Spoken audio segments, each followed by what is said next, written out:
Russian tanks rolling across the border in southern Ukraine.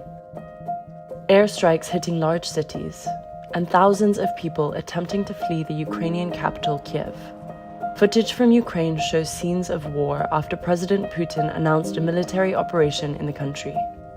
Everyone here is shocked. Everyone here knew that this might be coming for months. It was predicted and discussed. And now that it's here, it's very hard to fathom. And people here, a lot of them have fled, but a lot remain. Ukrainian officials said strikes targeted military installations, airfields, and government facilities across the country. स्वागत है आपका think rethink के तीसरे episode में। जैसा कि आप सभी जानते हैं, रशिया यूक्रेन के बीच युद्ध छिड़ा हुआ है एवं रूसी सेना यूक्रेन की राजधानी कीव तक पहुंच चुकी है। वहीं दूसरी ओर नाटो या कहें नॉर्थ अटलांटिक ट्रीटी ऑर्गेनाइजेशन के सभी 30 सदस्य, जिसमें यूएसए, यूनाइटेड किंगडम्स एवं यूरोप के कई देश जैसे जर्मनी, फ्रांस, इटली भी शामिल है, वो यूक्रेन के साथ मिलकर युद्ध करने के बजाय बस रूस पे सैंक्शंस लगाने में व्यस्त है। तो सवाल ये उठता है कि क्या रूस ने युद्ध आरंभ करने से पहले इन सभी आर्थिक पाबंदियों के बारे में नहीं सोचा होगा? और दूसरा सवाल ये है कि इन सब पाबंदियों से युद्ध पे कोई फर्क पड़ रहा है? Think, rethink and question. 1991 या कहें 1991 में सोवियत संघ का 15 देशों में विभाजन हुआ था, जिसमें रूस एवं यूक्रेन भी शामिल था। जिसके कुछ वर्ष पहले रूस के वर्तमान राष्ट्रपति व्लादिमीर पुतिन जर्मनी में एक जासूस के तौर पे काम कर रहे थे, लेकिन विभाजन के समय वो अपने देश रसिया में ही थे एवं उन्होंने 1994 में सेंट पीटर्सबर्ग के डिप्टी मेयर के तौर पे अपने राजनीतिक पारी की शुरुआत की। लेकिन तब रूस बेहद ही नाजुक दौर से गुजर रहा था एवं तब के राष्ट्रपति बोरिस येल्त्सिन बेहद ही कमजोर नेतृत्व के तौर पे उभर के सामने आए, जिसकी वजह से अमेरिका विश्व का एकमात्र महाशक्ति या कहें सुपर पावर बन गया। लेकिन वहीं दूसरी ओर पुतिन धीरे धीरे सत्ता के शीर्ष पे काबिज हो गए एवं खुद को 2036 या कहें 2036 तक रूस के राष्ट्रपति के तौर पे शासन करने का कानून पारित कर दिया। हालांकि अपने कार्यकाल के दौरान कई सोवियत संघ के देशों को दोबारा रूस के अधीन लाने के उद्देश्य के साथ या तो उन राष्ट्रों में रूस के प्रति अपना झुकाव रखने वाले सरकार को सत्ता में शीर्ष पे काबिज किया गया या उन राष्ट्रों पे सीधा कब्जा कर लिया गया, जिसमें यूक्रेन का हिस्सा क्रीमिया, रूस से निकला चेचनिया, जॉर्जिया का हिस्सा अब्खाजिया, साउथ ओसेशिया एवं हाल ही में रूस ने यूक्रेन से ही निकले लुहांस्क एवं डोनेट्स्क को स्वतंत्र राष्ट्र घोषित किया है।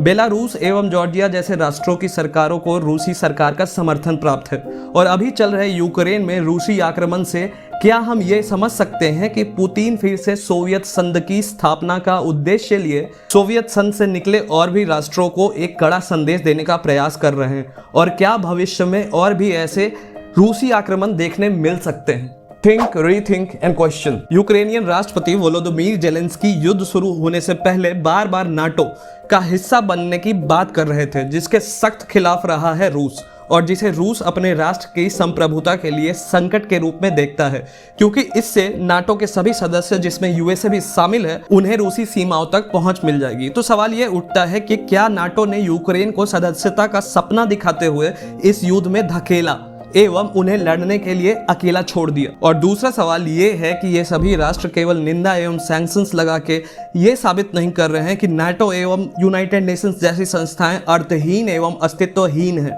और दुनिया आज भी सर्वाइवल ऑफ द फिटेस्ट नहीं बल्कि सर्वाइवल ऑफ द स्ट्रॉन्गेस्ट के इर्द गिर्द घूमती है। Think, rethink and question. इस पूरे युद्ध में भारत कूटनीति एवं बातचीत से पूरे विवाद को हल करने के पक्ष में है, लेकिन वो दूसरे राष्ट्रों की तरह रूस के विरुद्ध कोई आर्थिक कार्रवाई या निंदा भी नहीं कर रहा, क्योंकि सबसे पहले तो स्वतंत्रता के बाद से लेकर अभी तक रूस भारत का सबसे भरोसेमंद मित्र साबित हुआ है।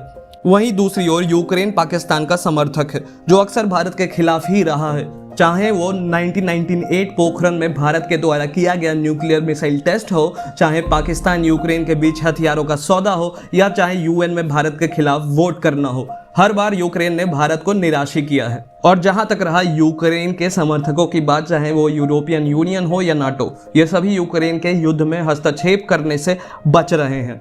ये केवल सैंक्शंस लगाने में व्यस्त हैं। तो सवाल ये उठता है कि क्या ऐसी स्थिति में भारत को रूस के खिलाफ कोई बयान देना आ बैल मुझे मार के समान नहीं होगा? और वो भी तब जब कई भारतीय विद्यार्थी इस पूरे कश्मोकश के बीच यूक्रेन में फंसे हुए हैं।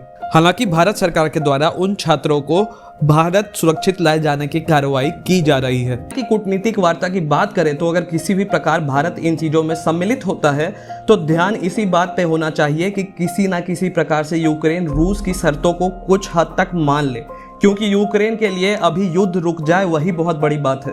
और जितना लंबा ये युद्ध खिंचेगा रूस के लिए मुसीबतें बढ़ती जाएंगी, क्योंकि for negotiations you should have some points in opponents favour even, and that point should be Russia is willing to stop the war and Putin should prevent being portrayed as Hitler of 21st century।